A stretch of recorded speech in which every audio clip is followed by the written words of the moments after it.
everyone, welcome to my channel. My name is Leila and today I'm going to be going through what are the top 10 interior design mistakes that people make in their living room and how to fix them too. Right, let's get right into it. Number 1, pushing sofas against the wall. So this is a design mistake that people make. They think that if you pushed all your furniture onto your wall and had the middle space much bigger, that this would make your room feel bigger. But this is actually not true. Just pulling the sofa and chairs away from the wall, even if it's only by 20 centimeters, will leave breathing space between the furniture and wall and give the whole living room a better sense of flow. This way will also allow you to open up the space available and make the room feel much bigger than it is. Instead, move your sofa into the middle of the living room with a coffee table. This way you can walk around the seating with space to spare. So doing it this way will create the illusion that you have a bigger room than you really do. And this is a great tip that I always use. Number 2, buying the wrong rug. And this is a mistake that I see so much. And what people do is they buy a small rug or the wrong size rug for their living room. Buying a rug for such a high traffic room can be overwhelming. Not only do you need to think about color and pattern, but size and positioning. Getting all of these elements spot on is where many people fall down. A living room with a grouping of furniture can seem to float in a room, but add a rug and you will visually anchor the furniture, changing the whole look of the room. Like in this living room, it is important to make sure that your rug is large enough to place the front legs of your furniture on it.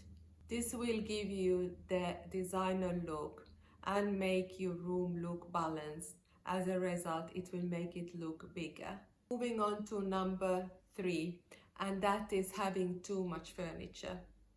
And this is such a common mistake that people make, is either getting the wrong size furniture for their living room, or the other thing is getting too many pieces and having it over cluttered. Having too much furniture can easily overwhelm a small living room and make it feel cramped and difficult to navigate. While the traditional 3-piece suite and matching coffee table were once standard, opting for individual pieces that can be mixed and matched to suit the space gives much more freedom and is more practical in the average sized living room these days. Make sure you can optimize the seating in your living room, and this is by having an ottoman, small chairs or different kind of seating, easy chairs, and this is a great way to make it much more social.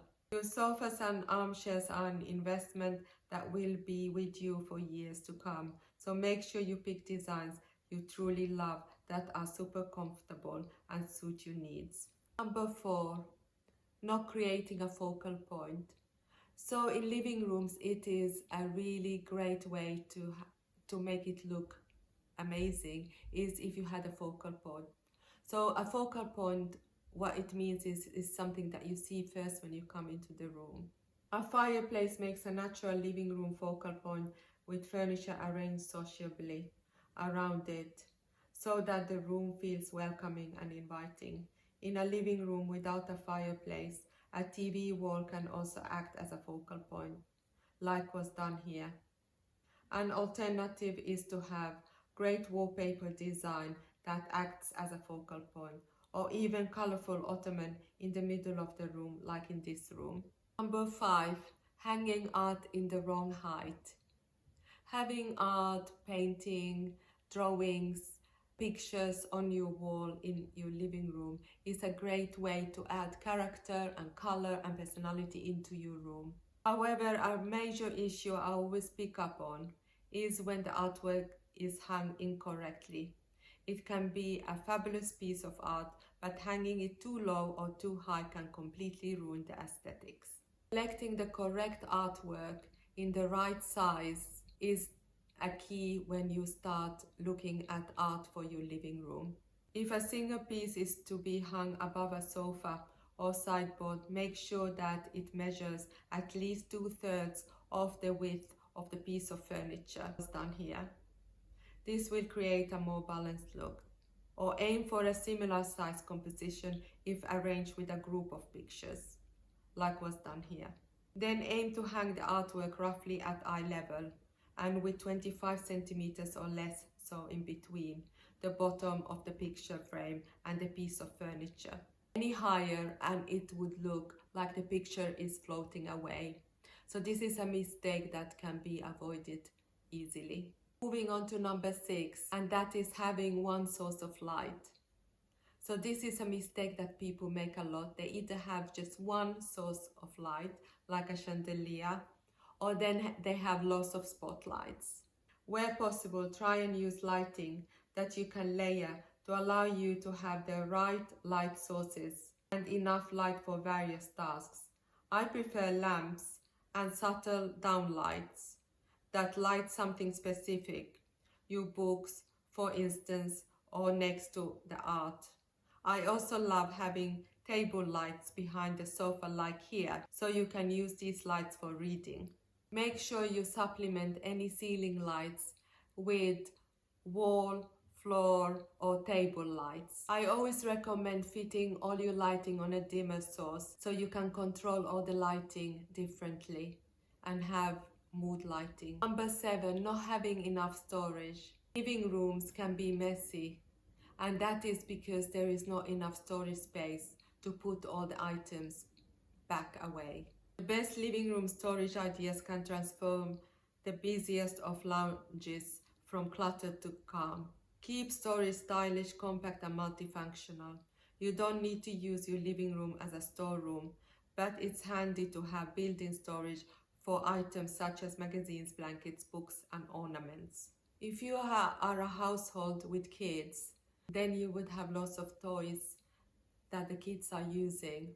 So I would suggest using baskets or have designated drawers or shelves for these toys that can be put away at the end of the day, and that way it can be kept nice and tidy. Number 8, being rigid about your layout. So I would suggest that when you are decorating, designing your living room, is really to have a plan of the living room. So this way you can decide where everything should go.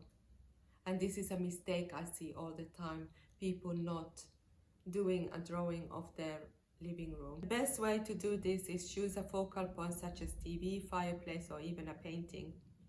The focal points can be also behind you seating. Like in this room, there's a large art piece and the seating is in front of it. Accent furniture like ottomans and the side tables can be used to fill the space between the different seating pieces. Number 9, not having armchairs in your living room. Sometimes the first thing we think about in the living room is having 2 sofas facing each other, and we forget about chairs. However, if you have space, I really like the layout where you have a sofa and you have one or couple of armchairs, because this way it allows you flexibility. You can move them around easily to accommodate guests, and they visually break up the scheme that perhaps needs a little creativity. So this is a tip that I always tell my clients, and I think it's a great thing to do in a living room, is to have these armchairs. Moving on to number 10, and that is picking matching furniture. And this is just not in anymore. So where you have your sofas and armchairs matching, this is really not trendy anymore. So I would suggest to avoid it. But mixing up your scheme so that you have mismatched sofas and chairs is bang on trend. Like in this room, if you love a certain designer armchair, but you also have a modern sofa, go for it. That's the magic element. That's it all for today's video. Hope you enjoyed watching, and if you did, please subscribe to my channel, so you don't miss out on any future videos. And I'll see you soon. Bye!